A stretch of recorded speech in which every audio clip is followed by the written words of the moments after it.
Assalamualaikum warahmatullahi taala wabarakatuh. Bertemu lagi sama Arif sang pencerah. Ya, Eh, kita buat videonya memang malam ya. Mungkin dari jam 12 ke bawah. Kalau siang ya sibuk kerja. Jadinya malam ya. Malam baru kita mulai kontennya, menjelaskan kisah gitu kan. Oke, ya, kita lanjut ke kisah yang desa Santet itu. Ya, ternyata di situ tidak berhenti dengan meninggalnya korban ya, korban dari objek santet. Ternyata di situ yaitu ada ponakannya, itu laki-laki. Ponakannya laki-laki, mungkin pada saat itu masih berumur 15 tahun. 15 tahun umurnya ya. Setelah umur 15 tahun mendapatkan kabar gitu kan, bahwasannya bibinya itu yang meninggal, yang disantet. Nah, ternyata tidak terima dengan perlakuan itu, tidak terima perlakuan oleh seseorang yang mengirimkan, yaitu mengirim ilmu hitam itu. Ternyata ponakan itu punya tekad untuk balas dendam oleh kematian yang konyol ya, mati konyol ya, bahasanya mati konyol. Ternyata dia pergi ke Pulau Jawa untuk belajar ilmu, bukan ilmu hitam ya yang dia pelajari, tapi dia belajar ilmu hikmah. Tujuannya bisa melindungi keluarganya, biar tidak terjadi lagi kedua kalinya yang seperti ini. Pengen diusut, mau dicari siapa pelaku di situ, siapa pelaku di balik itu. Dengan ilmu dengan ilmu, maka ketahuan di situ kan, ilmu hitam sama ilmu putih. Ternyata dia pun pergi ke Pulau Jawa selama berapa, 5 tahun lebih, 5 tahun atau 6 tahun gitu kan. Pergi ke Pulau Jawa selama 6 tahun. Setelah itu dia balik pulang ya, udah selesai di sana cari ilmunya, itu udah merasa ya udah ada pegangan gitu ya, untuk menghadapi ilmu-ilmu yang ilmu hitam, aliran hitam. Pulang ke rumah, lalu dia mendatangi rumah yang bekas rumah yang udah digali itu, yang dibongkar, yaitu lihat-lihat sisa-sisanya atau ada sesuatu hal yang masih ada di situ, tanaman-tanaman yang bersangkutan bau-bau santet gitu kan. Ternyata diselidikin, ternyata ada. Dia mendapatkan sebuah botol kecil yang di dalamnya itu ada benang, ada jarum. Dia selidikin, dia terawang, ternyata orangnya itu tidak jauh dari rumahnya itu,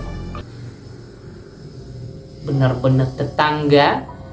Dia tidak menyangka selama itu dia baik banget gitu loh, baik banget sama dia.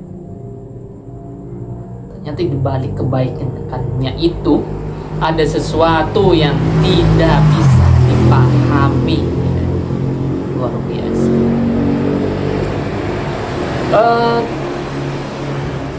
Setelah itu ya, setelah dia tahu kejadian itu, tahu pelaku utama dalam kematian bibinya itu, dia mencoba untuk membalikkan ilmu atau penyakitnya itu yang pernah masuk ke dalam tubuh bibinya itu, pengen dibalikin. Mungkin dia nunggu berapa hari gitu ya, hari atau mungkin 1 mingguan ya, 1 minggu dia itu pergi suatu tempat gitu, mau ngobati orang. Dia punya pasien ya, mungkin lumayan ada lah, dia sedikit agak udah terkenal di situ, mulai terkenal karena dengan menimba ilmu ya, mungkin dapat karamah dan barokah dari gurunya. Dia bisa membantu orang lain juga. Ketika datang dia satu pasien, dia mungkin pasiennya itu kena penyakit sama, kena santet juga, cuman beda di situ. Dia seperti yang kemasukan jin itu, tapi jinnya jin kiriman, bukan jin tempelan yang kita jalan kena jin juga. Dia tuh hanya kiriman dari orang juga. Suatu ketika dia punya pemikiran, dia mau memanggil yang namanya korinnya si bibinya itu. Panggil, masuk ya, jin ada masuk ke badan si pasiennya itu, bahwasannya dia itu pengen balas dendam itu kan, ponakannya pengen balas dendam dengan kematian si bibinya tadi. Ternyata kata itunya, dia seakan-akan dia menganggap yang masuk itu ruhnya dari bibinya itu, sukma dari bibinya itu. Ternyata apa katanya? Cukup, nggak usah kamu balas dendam, kamu ikhlasin saja dengan kepergian. Mungkin ini yang terbaik untukku. Aku udah bahagia di alam sana. Dia mengurungkan diri, dia nangis, ya, sedih. Ternyata untuk balas dendam itu dia nggak apa ya, tertahan, mulai direnungkan lagi, dipikirkan lagi untuk tidak melakukan itu. Ternyata setelah itu untuk merenungkan diri untuk balas dendam udah tidak diniatkan lagi gitu kan. Hari demi hari, 1 bulan berlalu, ternyata orang tua dari ponakannya itu sakit, yaitu mamanya. Dia sakit kenapa ini kan, kurus, mamanya kurus ya. Ternyata ibunya itu diselidikin ya, diterawang sama si anaknya itu. Ternyata terkena yang namanya santet juga. Setelah bibinya meninggal ya, kena santet, ternyata tidak berhenti di situ. Ternyata orang tua dari ponakannya itu, yaitu orang kakak dari bibinya itu, yang kena santet juga. Setelah itu dia udah membara, yang namanya anak ya, seorang anak pengenlah balas dendam ya, balas dendam itu membara lagi, berapi-api lagi di situ. Diselidiki, ternyata pelakunya sama. Mulailah di situ ya, dia mulai mengobati orang tuanya itu, mengobati orang tuanya selama selama 1 bulan full.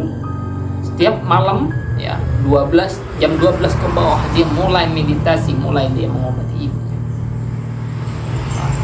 Dikirimlah ya, dia bertempur dengan si dukunnya itu, dukun santetnya itu, tempur melewati raganya.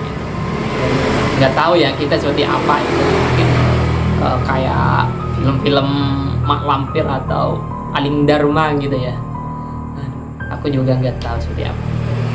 Akhirnya pada nggak lama di situ, menjelang bulan udah menjalani 1 bulan, akhirnya ibunya itu mulai sehat ya, mulai sehat. Ternyata anaknya bilang sama ibu, mungkin ya orang yang pengen ngezolimin ibu nggak bakal lama.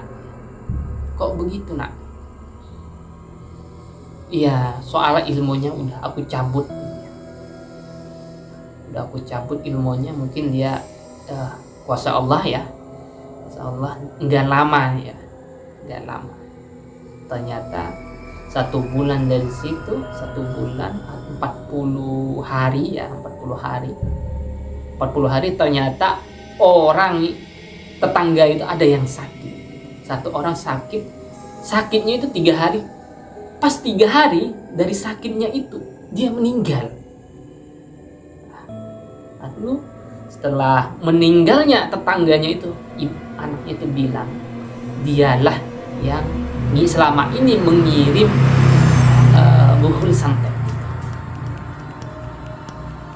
Ibunya lega ya, ibunya lega, nggak menyangka ya bahwasanya tetangganya itu yang selama ini baik gitu kan, ternyata iblis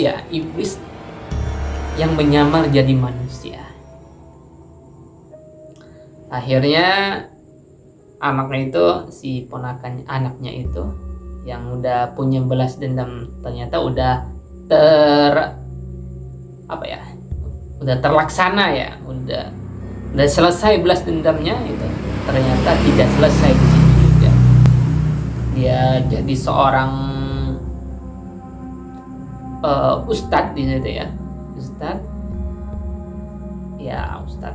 buat ngeruqyah, ngilangin jin itu. Ternyata nggak sampai di situ juga, itu tidak semulus yang dia pikirkan gitu. Ternyata masih banyak pula musuh-musuhnya yang pernah pasien dia obati. Dia nyerang dia setiap malam. Kasihan ya selama dia. Tapi dia masih muda, belum menikah dia. Selama umurnya, ketika umur 25 dia nikah. Dia berpikir panjang di situ ya, pas nikahnya berpikir panjang bahwasanya ketika saya nikah aku kepikiran anaknya ya, anakku, dan nanti kalau aku terus-terusan jadi pengobat atau jadi ya seperti inilah ya karirnya itu, profesinya itu sebagai nolongin orang atau menyembuhin orang gitu kan, yang kena santet apa semacamnya, mikir dari situ. Ternyata dia berhenti, dia pensiun dari itunya, dia mikir karena anak istrinya gitu kan. Karena memang di dunia spiritual, dunia mistis itu tidak mudah yang kita bayangkan sebenarnya. Aku sedikit ada pengalaman dari teman-teman aku ya, dia cerita seperti itu ya, tentang ilmu mistis itu. Ternyata ngeri juga gitu kan. Yang jadi taruhannya itu nyawa sama keluarga. Pantesan si anak ini yang udah pensiun ya, berhenti untuk ngobatin, ternyata di situ pemikirannya. Luar biasa. Ternyata ya ilmu-ilmu kayak itu bahaya ya, sangat berbahaya. Aku pernah punya teman dulu, dia meninggal dunia dalam keadaan dia itu badannya itu membengkak ya, perutnya itu gede gitu kan, hampir kayak mau meletus gitu. Ketika dia nggak tahu itu mungkin hal-hal kayak gitu juga ya, karena di Kalimantan itu ya, mungkin orang-orang yang paham tahu Kalimantan pasti tahulah hal-hal kayak gituan ya, udah paham itu saking ngerinya di sana. Oke, cuma ini ya yang saya kisahkan atau saya ceritakan. Yang udah larut malam ya, udah jam berapa ini? Oke, assalamualaikum warahmatullahi wabarakatuh. Jangan lupa di subscribe.